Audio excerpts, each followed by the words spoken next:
What's up guys? So panibagong vlog ulit. Ngayon update ko lang kayo sa shifter na kinabit natin kay Nice. So all goods naman sa halagang 500 pesos. Yan yung brand niya. Hindi ko may balikas. So ang problema ng mga naka-shifter na drum brake sa likod yung switch, brake light switch. Hindi naman pwede na magkabit tayo ng hydraulic kasi drum brake niya yung panglikod natin, no? Kaya mahirap diskartehan. So bumili ako ng dalawang switch. Pares lang naman sila pero left and right kasi. Ito right.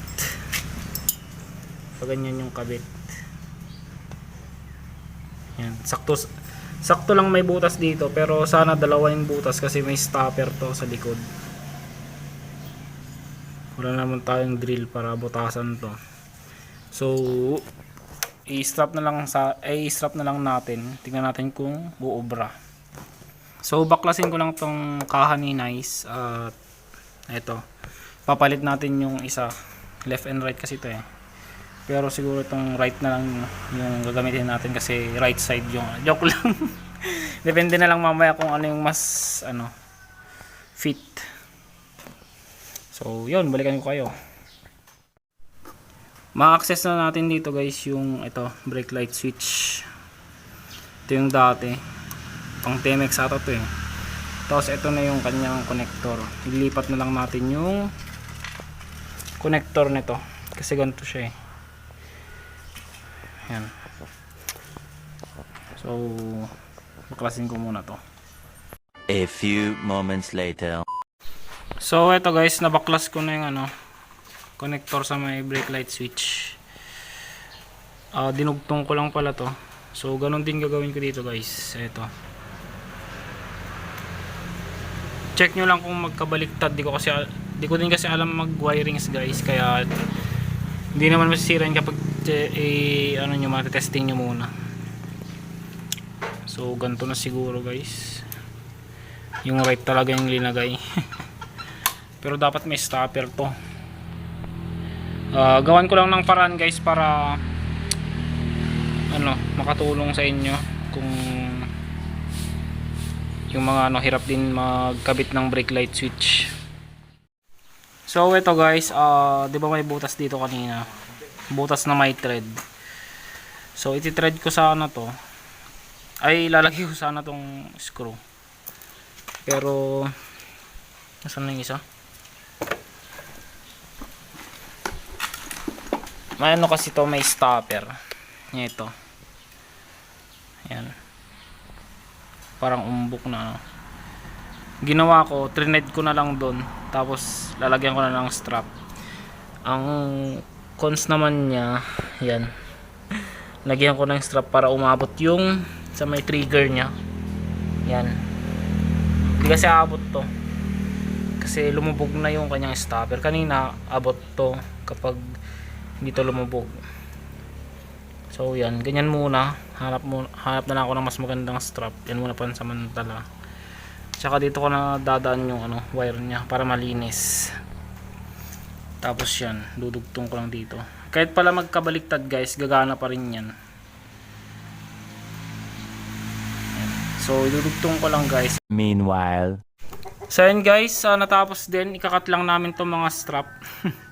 Medyo hindi siya malinis kasi puro strap siya, no. Pero kung daily use nyo naman, goods na yan. Hindi naman tayo magkikisyo. Basta functional lang, no. Yan, no. Sinasabi ko kanina, strap na din yan. So i-test na natin kung gumagana ba. So ito yung sa harap na brake light. Makita. Yan. Pangharap yan ha. Ito yung panglikod.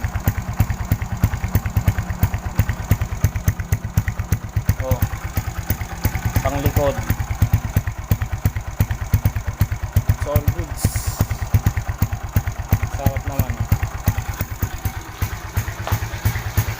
Ayusin ko na lang para okay nang tignan. Guys, natapos din. Ito na yung pinakamalinis na magagawa ko, no. Papalitan ko na lang ng black na strap tong dalawang to.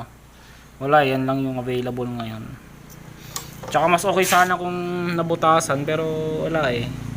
Kulang tayo sa kagamitan or tools. So iti-test natin ulit para makita nyo yung functional siya.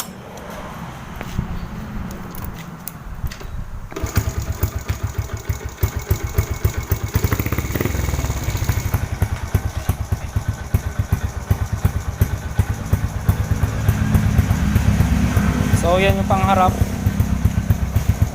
gumagana. Tapos yung panglikod naman, yung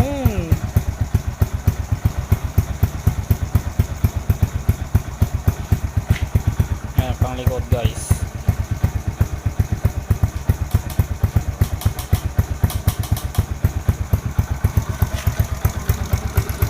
So yun guys, gumana yung yung switch na ganito. Pang front brake master to eh. Pero maglalagay na lang ako ng link. Nasa 40 plus lang to, depende sa seller, no. Yan. So sa mga naka half shifter dyan o full shifter na yung brake nila sa likod ay drum brake, yan. Tsaka comment na rin kayo sa comment section guys kung ano pa yung mas okay na switch dito. Para naman malaman ko kung ano yung mga idea nyo, no? So yun lang guys yung vlog natin ngayon. Maraming salamat sa mga sumusuporta. Ride safe and God bless.